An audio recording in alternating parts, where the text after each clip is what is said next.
My wristwatch is broken, my shoes are untied. Time is a-ticking, and so is the tide. But I am not worried, things are what they are. Come rain or come shine or a shooting star.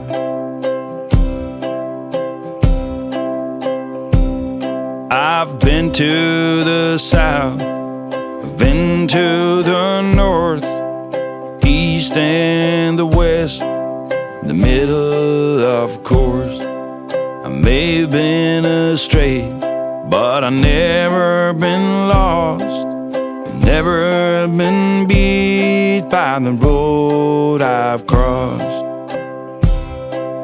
I guess I've been lucky to some degree, for someone who ate all the fruit from the tree.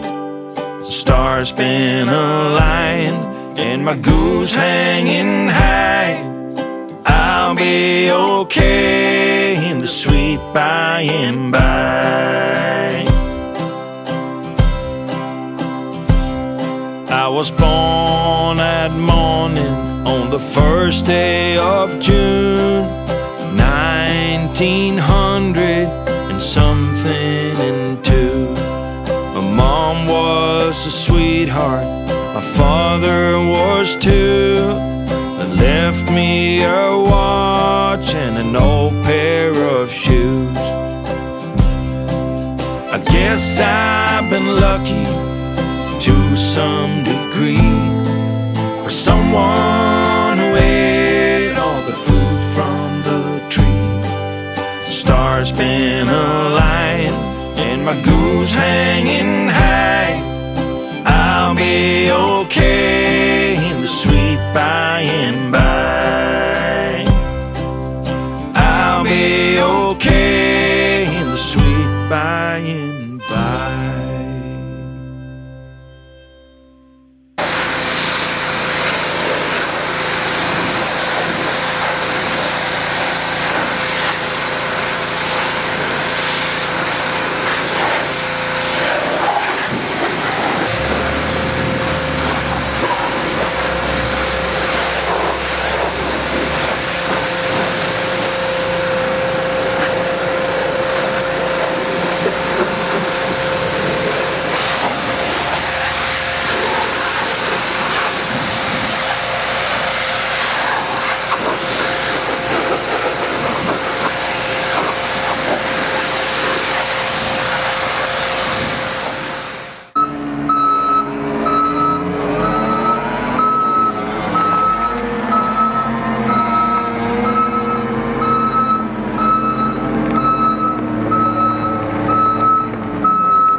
So welcome back everyone, Mike here. I have to say it's kind of a sad day around here today because we have to say goodbye to the John Deere 333G with the Diamond Mower. Now that's the one with the disc mulcher. I've had that here on the property for about 2 weeks now. And in that 2 weeks though, I've probably only ran it, I'm guessing 12 or 13 hours, something like that, you know, between work and everything else we have going on here. But in those 12 or 13 hours, I cleared almost 2 miles of new trail. Let's see, what else did I do? I cleared probably 2.5 acres of invasive, you know, multiflora rose, autumn olive, that tree of heaven, that stuff that you can barely walk through.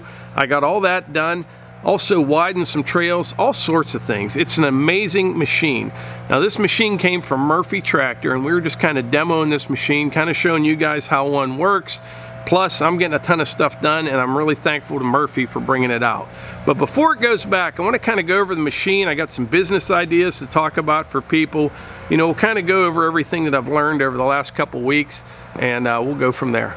So since I'm done with it, I just gave it a quick bath, but this is the John Deere 333G. That is a 100 horsepower skid loader. It's a high flow machine, which you need a high flow machine to run this Diamond mower properly. I'm pretty sure it requires somewhere around 38 gallons per minute hydraulic flow to run this thing efficiently, and I think that John Deere is somewhere around 42 gallons per minute, something like that. Now Diamond also offers a piston drive motor for higher pressure machines, with less hydraulic flow. I don't know a whole lot about that, but I do know this one works very, very well with this John Deere.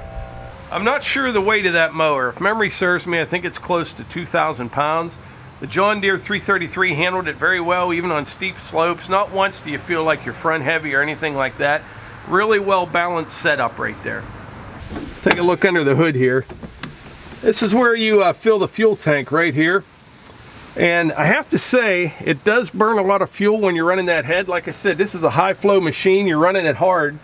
You get about, I'm guessing about 5 hours out of a tank of fuel. I mean, I never got it close to empty or anything like that. But once you get down close to E, I would stop and fuel it up. The other thing that I would do is each time I'd break for fuel or really anything, take the side panels off and I'd blow this thing out. I took the battery backpack or the battery steel blower out, blow out all that dust and debris, the dry leaves and things like that to help the machine breathe a little bit. And it also greatly reduces the risk of fire, which I've seen happen on forestry equipment before.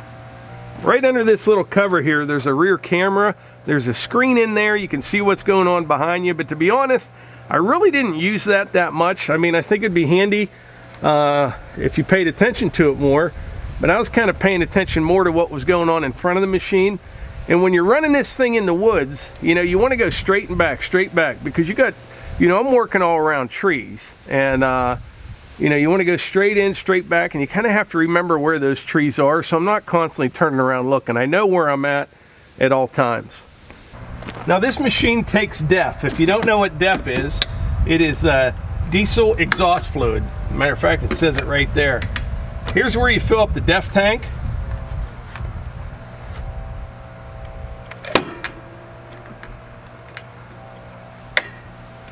Now I'm sure most of you are somewhat familiar with DPF systems like I have on the RK37 or the RK55.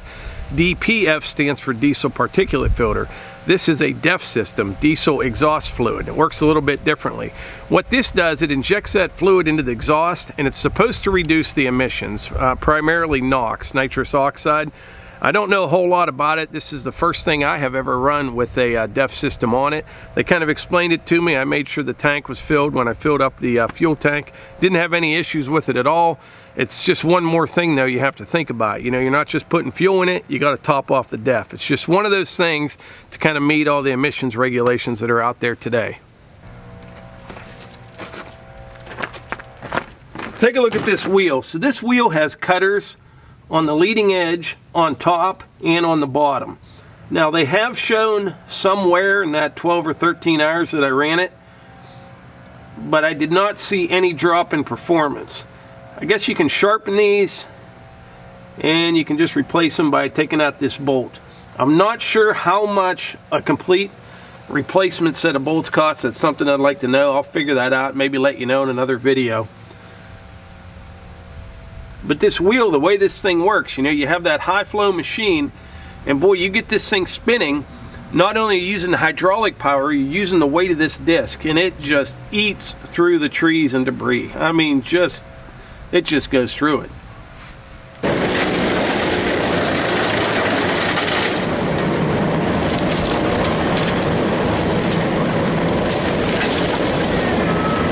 Alright, I'm going to hop in the machine and fire it up. We'll kind of go over a few of the controls in there, and then we'll tilt that mower head out so we can look at the underside of it.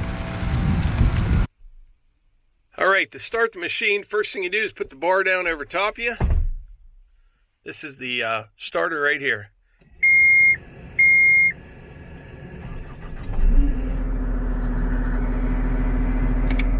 Then you have your parking brake right here.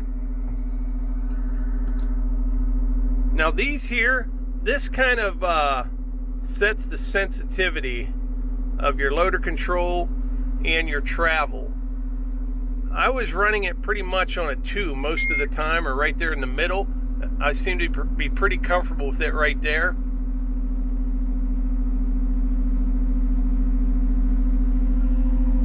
Up here you've got like your headlights, auxiliary, that's your rear fan. I guess you can turn it on and off if you want. This is your high flow button right here, air conditioning, heater controls right there. On the left side, you've got this screen right here. Fuel and temperature. There's a little depth gauge right there, and you can kind of scroll through here and change that stuff. There's the hour meter. This one has a nice stereo in it as well.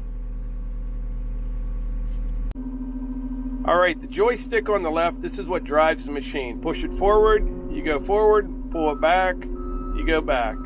Left turn to the left, right turn to the right. Pretty simple. On the front of that joystick right there is a trigger. That's what engages the 2-speed, and it does go very fast in high range.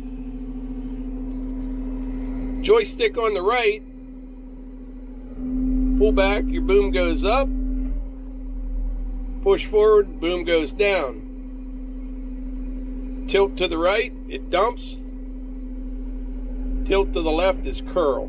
That's all there is to that. Now to engage the wheel, what you do, push this button forward. I'm not going to do that right now because I don't really want it spinning here in the driveway. And then you can hold it on, but what I do, you just push this forward, hold this one down, then over on your left joystick, push this button right here, and it keeps it engaged so you don't have to hold the button.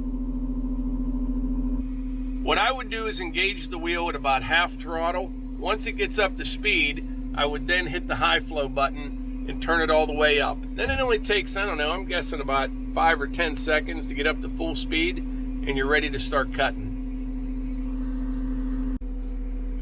Now we're going to pick it up and look at the underside of this.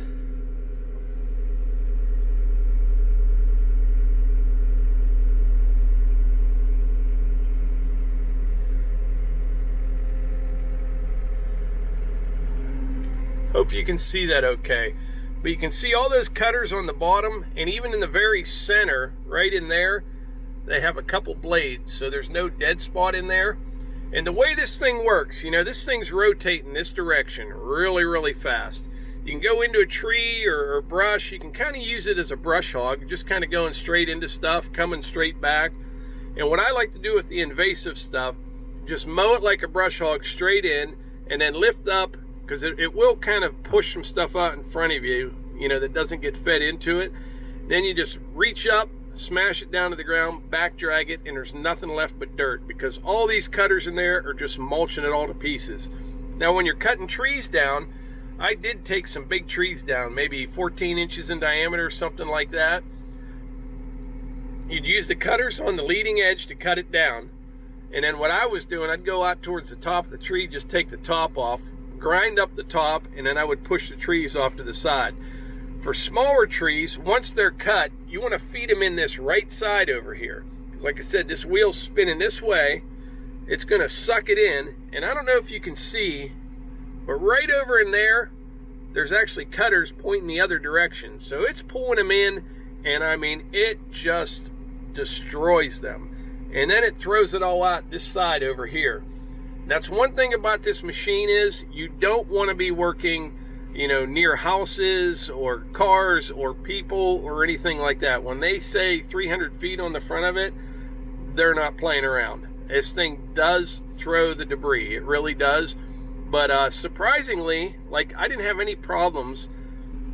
Now, I did do some work close to the house, and when I did, I just made sure I was working away from it at all times, and it would throw stuff out in front of it. Occasionally, you can have something scoot out underneath the back of the machine, but you kind of get used to it and kind of figure it out and know what to expect and how to run it. There is a bit of a learning curve with this. Like I said, a lot of people probably look at it, it's just like a big brush hog, but it's not. It does way more than that. Not only can you cut trees down, grind up brush, tree tops, you can grind stumps down. Now, when I say grind stumps, you can grind them down flush with the ground, because you can see it's got these big, I guess you call them like skid plates or wear plates on the side. So that disc, it does sit up in there a little bit. But as that thing's spinning, it just sucks all that debris up into it, and it just destroys it. But it's a very, very versatile machine. It works out really well.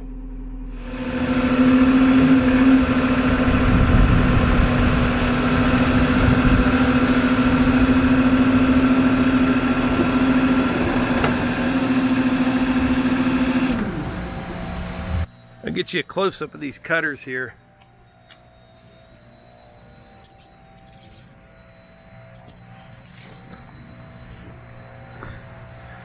Now, I ran this machine pretty hard. You know, I was back in the woods, up and down steep hills.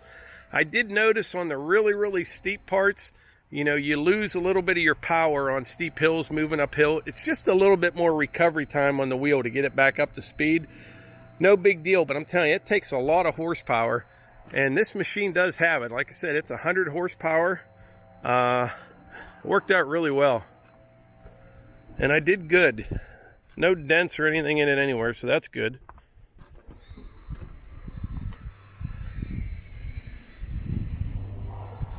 Now, the whole time I was running this machine, I only had one problem, and it was kind of an ongoing issue. My face was hurting, like down through here, up in here. I couldn't figure out what was going on. Then I realized it was because I was smiling so hard. I'm not joking. You can't run that machine and not smile, especially if you're used to, you know, years of dragging brush and cleaning up tree tops and things like that. It's just effortless in that machine. Now, I mentioned in a video the other day, you know, this thing cost $100,000, ballpark, somewhere in that area. Not too many landowners are going to pony up that kind of cash to buy something like that for their own property. However, what I was trying to convey through video is this. You know, say you buy an old farm that's all overgrown, or you're clearing your land to build your house or something like that. I was that guy that was out there for weeks on end, you know, cutting trees down, dragging brush, starting fires, constant battle, right? If you're in that situation, you may want to consider finding somebody that has one of these and just hire it out and be done with it. And that's hard for me to say because I'm not that guy. I like to do everything myself. But when it comes to something like this, I'm telling you, it really makes short work of some real difficult projects. Now, someone that might be interested in buying something like that, you know, if you're a landscaper and you're looking to buy a new skid loader or something like that, you know, you may want to think about getting a high flow machine, something that will run one of these, so down the road, maybe that's something you could kind of get into.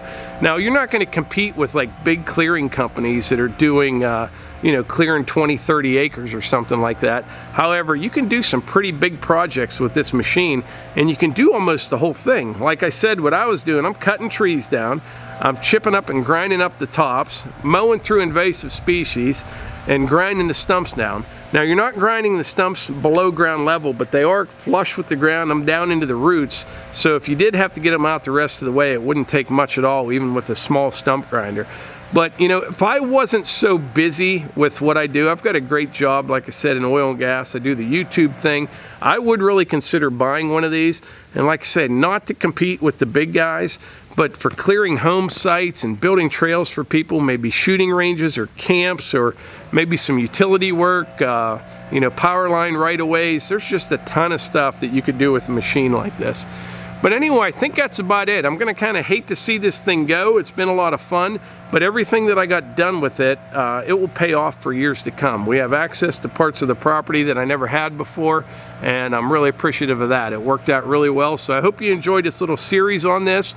And like I always say, if you enjoy these videos, please hit the like button, click subscribe, and share them with your friends. Thanks.